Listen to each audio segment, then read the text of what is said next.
गणेश, जय हो गणेश, तेरी जय हो गणेश, तेरी जय हो गणेश, तेरी जय हो गणेश, जय हो गणेश, जय हो गणेश।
दुख हरता वार्ता विघ्नाची हो वार्ता विघ्नाची पूर्वी प्रेम कृपा जयाची सर्वांगी सुंदर सिंदुराची हो सिंदुराची कंठी झळके मान मुक्ता फळाची जय देव जय देव जय देव जय देव जय मंगल मूर्ती हो श्री मंगल मूर्ती दर्शन मात्रे माना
कामना अधर्म का प्राणियों में विश्व का कल्याण गौ माता की रक्षा हो गणपति बप्पा मंगल मूर्ति मंदिर मामा की जय।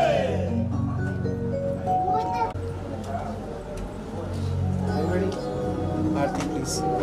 गणनायकाय गणदेवताय गणाध्यक्षाय धीमहि गुणशरीराय गुणमण्डिताय गुणेशानाय धीमहि गुणाधीशाय गुणप्रविष्टाय धीमहि एकदन्ताय वक्रतुण्डाय गौरीतनयाय धीमहि गजेशानाय भालचन्द्राय श्रीगणेशाय धीमहि। ऑफ कलयुग का कृष्णांश, जहाँ पे मैं तो खैर बहुत बाद में हूँ, जहाँ से इस थॉट की उपज हुई है, हु इज़, जिस कहते हैं ना, जो नींव, जो बीज है इस कॉन्सेप्ट का, और जो हमारे राइटर भी हैं, प्रोड्यूसर भी हैं, Sanjay Agarwal sir. So he is there with us here, and luckily आज इतने ऑस्पिशियस डे पर हमने सर का टाइम लिया और हमने कहा कि आपको यहाँ होना ज़रूरी है, क्योंकि जहाँ कलयुग का कृष्णांश की बात होगी वो आपसे ही शुरू होता है, तो आपके बिना तो हो ही नहीं सकता, नहीं तो हम लोग शुरू कहाँ से करेंगे. And then we have Umesh, mister Umesh Giri, who happens to be a music director and a singer, but उन्होंने मतलब अपने, मुझे लगता है इस प्रोजेक्ट में सारे पत्ते खोल दिए कि वो सर्वगुण संपन्न का पूरा एक ऐसा पैकेज है जिन्होंने single handedly, he has taken over the project as a creative producer, and he is just done amazing job. मतलब उसने, ही इज़ मेड श्योर कि वो कहते हैं ना कि छोटी से छोटी तिल से लेकर बेसिक सी चीज़ से लेकर to the top most agenda of the project he has taken care of, and he's been marvelous with the project of Kalyug Ka Krishna, the composer of course, and then jo hamare the most creative director I've ever come across and I've worked with, Sanju, जिन्हें हम प्यार से संजू कहते हैं, संजीव तलपड़े.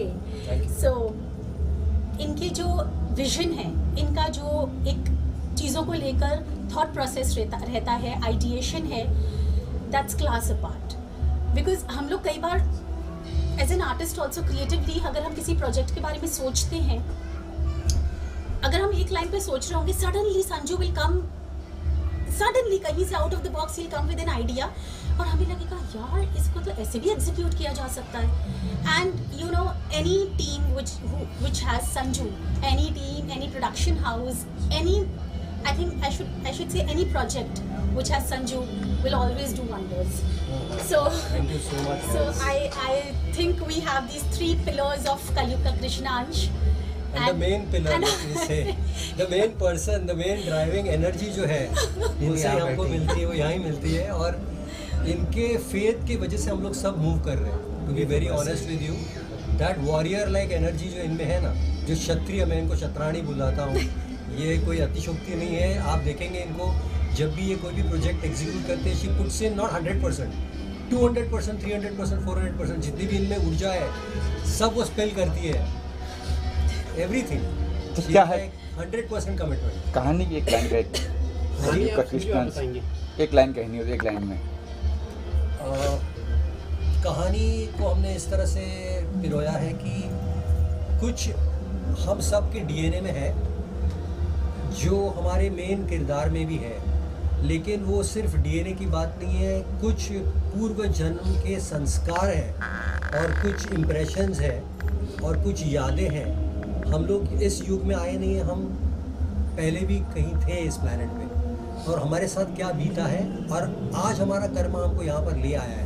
क्यों ले आया है, ये अनफोल्ड होगा हमारी इस म्यूजिकल पेशकश में, जिसका नाम है कलयुग का कृष्णांश. क्या मैं ठीक हूँ? देखिए, मैं अब इसीलिए कहती हूँ, he is marvelous and he is out of this world, out of the box ideas always he has. Idea तो सर की है, संजय सर ने वो लिखी है, हमने सिर्फ उसको विजुअलाइज किया है, उसको जस्टिस देने का प्रयास किया है, पर संकल्पना इनकी है, और हम उम्मीद करते हैं कि हम खरे उतरेंगे इस पूरी प्रक्रिया में, और जन जन तक हम पहुंच पाएंगे, यही हमारी दिली तमन्ना है. तो शूटिंग वगैरह हो चुकी है क्या? हाँ जी. सो कलयुग का कृष्णा अंश की शूटिंग बहुत ही खूबसूरती से महेश्वर में हुई, और मतलब वो एक एक्सपीरियंस था. हमें एक मिनट को ना पूरी टीम के कारण, क्योंकि इसमें अकेले की मेहनत नहीं होती, तो हमको ऐसा लगा कि हम उस ईरा में चले गए हैं. हम लोग लिटरली एक हिस्टोरिकल ईरा में चले गए हैं, because it is a period song. And जैसा कि संजू ने बोला कि पुनर्जन्म और इस जन्म का एक जर्नी दिखाया है, एक उस वॉरियर की कहानी है, एक उस जो उसकी प्रोटैगनिस्ट है, कि जब वो हिस्ट्री में, मतलब जब वो एक वॉरियर थी और तब उसने कैसे गलत चीज़ों के अगेंस्ट लड़ी, फाइट किया, और उसी तरीके से इस जन्म में अगर वो तलवार की ज़ुबान में बात नहीं कर रही तो किस तरह से लोगों को इकट्ठा कर रही है, ये हम इस गाने में दिखा रहे हैं. और मतलब उसका कार्मिक ऑब्लिगेशन क्या है, हम सबका एक कार्मिक ऑब्लिगेशन है, यस और यही कार्मिक ऑब्लिगेशन को पूरा करने के लिए ये शतरानी वापस आई है इस युग में। Let's just put one more thing that अभी मैं आप लोगों को देख रहा हूँ, भाई साहब ने टी शर्ट पहनी है, तुम रक्षक काहू को डरना। वाह। अच्छा है। ये कमाल की बात है। देखिए, फेथ बहुत पर्सनल होता है, faith can not be forced. Yes मैं जिसको मानता हूँ, मैं ज़रूरी नहीं मैं कि आपको बोलूँ और आप वो चीज़ करो। आपके साथ गलत होगा, आप एक हद तक सहन करो, लेकिन जब वो चीज़ सामाजिक रूप में एक बड़ा स्तर ले लेती है, तब वो समाज का किसी न किसी वर्ग के किसी हिस्से में एक गहरी चोट देती है, और जिसके लिए हमको फाइट बैक करना पड़ता है। और गीता में भी कहा गया है कि एक हद तक आप सहन करें। 100 गलतियों पे भगवान ने भी माफ़ नहीं किया था।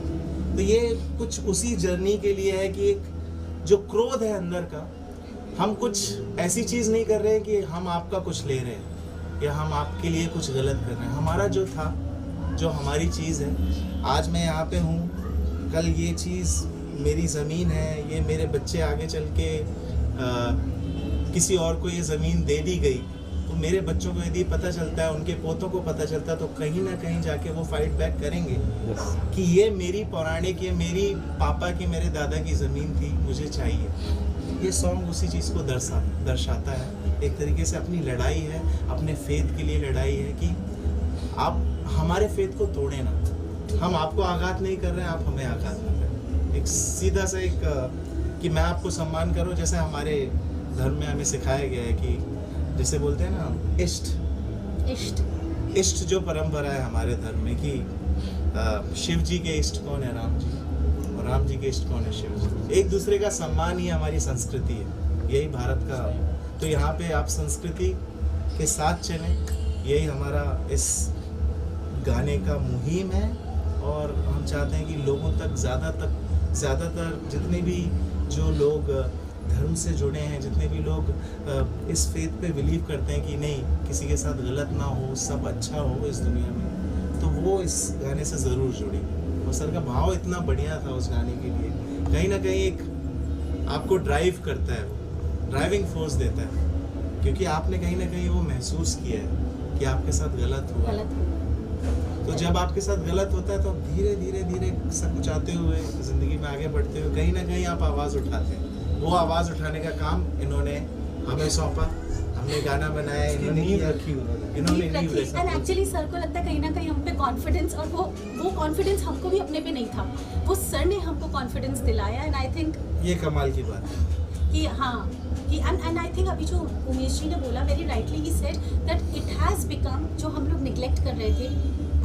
मैं बहुत खुले शब्दों में नहीं बोल रही हूँ, इसलिए आप ट्रेलर देखिए तो आप सब समझ जाएंगे। इसी बहाने प्रॉपर डिटेल में ट्रेलर देखेंगे। It is our moral responsibility, जो ये गाना बना है ना, it is all about our responsibility. अगर हम जहाँ हमारी जो रूट्स हैं, जहाँ से हम पैदा हुए हैं, जो सनातन धर्म है, अगर हम अपनी रिस्पॉन्सिबिलिटी नहीं निभा सकते हैं, तो फिर उसका लुत्फ उठाने का भी हमें अधिकार नहीं है। बिल्कुल, क्या कमाल बात बात है। तो आप अपनी ड्यूटीज पहले निभा लीजिए, फिर अपने राइट्स की बात करिए। तो एक गाने में इतनी सारी बातें समावेश करना बहुत कठिन काम है मेरे इसीलिए ख्याल तो बड़ा गाना हो गया है। इसीलिए वो गाना 15 मिनट का है। इसीलिए उसमें स्टोरी लाइन है, 6 मिनट की आपको स्टोरी, एक शॉर्ट स्टोरी मिलती है, देन उसके बाद गाना, ताकि आप उस गाने के भाव से जुड़ पाएं, कि जो हम पे बीती है वो महसूस कर पाएं, और उसके लिए क्या आपको आगे कदम बढ़ाने हैं, क्या प्रयत्न लेने हैं आपको आगे चल के, वो आप कैसे प्लान करते हैं, ये आपका एक पर्सनल मत होता है। Sir being a producer sir, अगर गाना हिट होता है, बहुत काफ़ी हिट होता है, तो प्लान है कि इसका फिल्म 15 मिनट का गाना है, फिल्म बना दे एक बार, सिर्फ मान। ये तो ईश्वर के हाथ में है कि वो क्या करवाता है।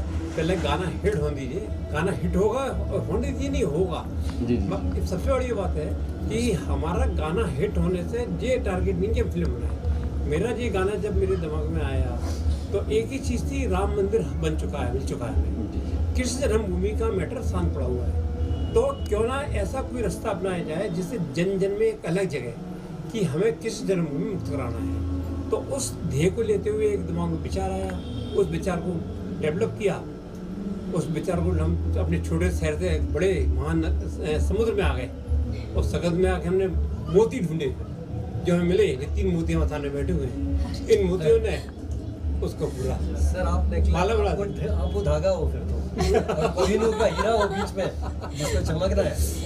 यहाँ बस ये आपको बेसिकली this is एक चीज, मेरा एक ही उद्देश्य था कि राम मंदिर के बाद कृष्ण मंदिर क्यों डिले हो रहा है, क्यों देरी हो रही है, तो उसके लिए मुझे लगा कि एक क्रांति जगानी चाहिए। बिल्कुल। और क्रांति आज की तारीख में, पहले जमाने में तलवारों से होती थी, आज शब्दों से क्रांति हो सकती है। बिल्कुल। तो वो शब्द भगवान, और वो भी इसकी प्रेरणा भी कृष्ण भगवान ने दी। हम हमारे पास क्या कुछ नहीं, थॉट भी भगवान डालता है। जी जी। थोड़ी बहुत।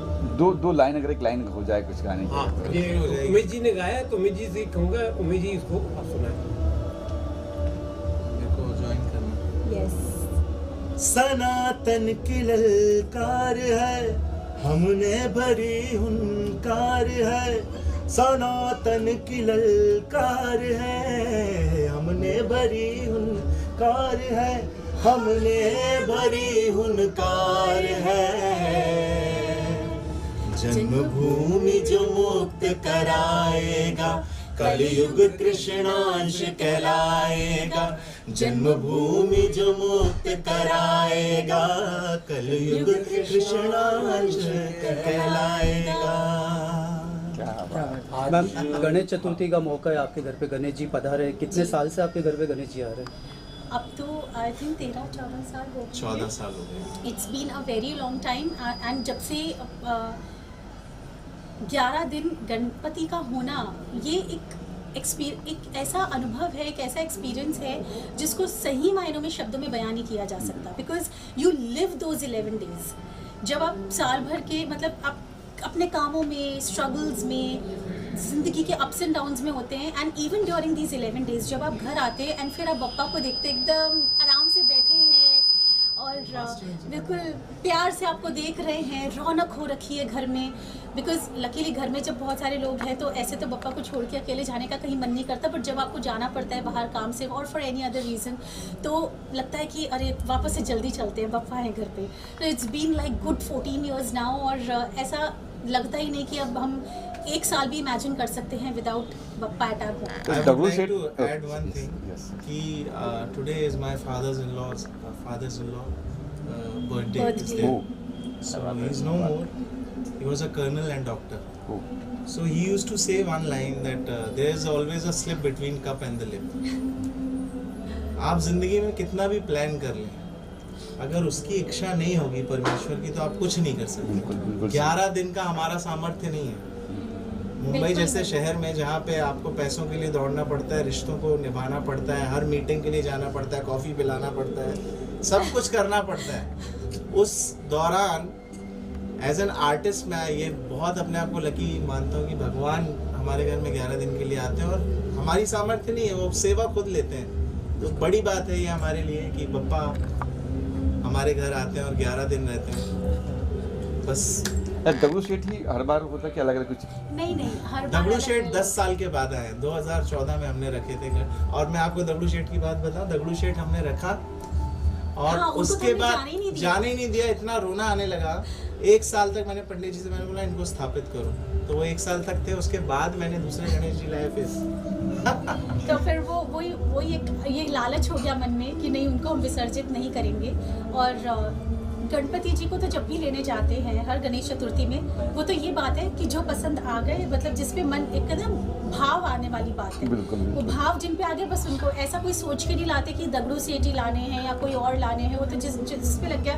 और अभी तक अक्सर ऐसा हुआ है कि हम कहीं पर भी जाएं और एकदम से एक होता है कि एक जैसे होता है नहीं, पुकार रहा है कोई कि तुम लोग के घर के लिए मैं ही हूँ, लेकर जाओ मुझे। वो वाले वो एक there is this attraction and there is this connection that you have immediately. So बस आ जाते हैं भगवान। सर, इन 14 सालों में आपने क्या परिवर्तन देखा आपके जीवन में, गणेश जी आने से पहले और गणेश जी आने के बाद? कुछ ऐसा इंसिडेंट जो आप शेयर करना चाहो? गणेश जी आने से पहले तो जैसे कहते हैं ना कि भगवान और बप्पा आपके घर में सुख और समृद्धि लेकर आते हैं, ये बस कही हुई बात नहीं है। ये एक ऐसी चीज़ है जो इंसान प्रैक्टिकली एक्सपीरियंस कर सकता है, और हमने की भी है।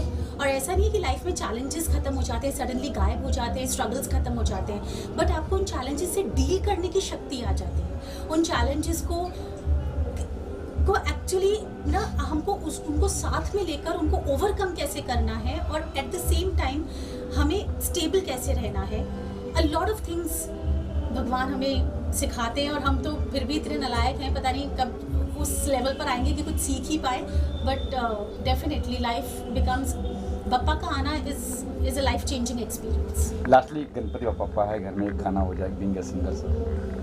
तेरी जय हो गणेश, जय हो गणेश, तेरी जय हो गणेश, जय हो गणेश, तेरी जय हो गणेश, तेरी जय हो गणेश, तेरी जय हो गणेश, जय हो गणेश, जय हो गणेश। आज किस तरह का कार्यक्रम ऑर्गेनाइज किया है आपने? बोलिए, क्या आप अभी भजन वगैरह गा रहे हैं, क्या कुछ कहना चाहिए? ये हम जब से रख रहे हैं गणपति जी, तब से ही हम भजन संध्या भजन रखते हैं। करते ही हैं। साल में 2-3 बार तो हमारे यहाँ, क्योंकि हम म्यूजिशियंस हैं। देखिए, भाड़ में जाए दुनिया, हम बजाए हारमोनियम, वो वाला है।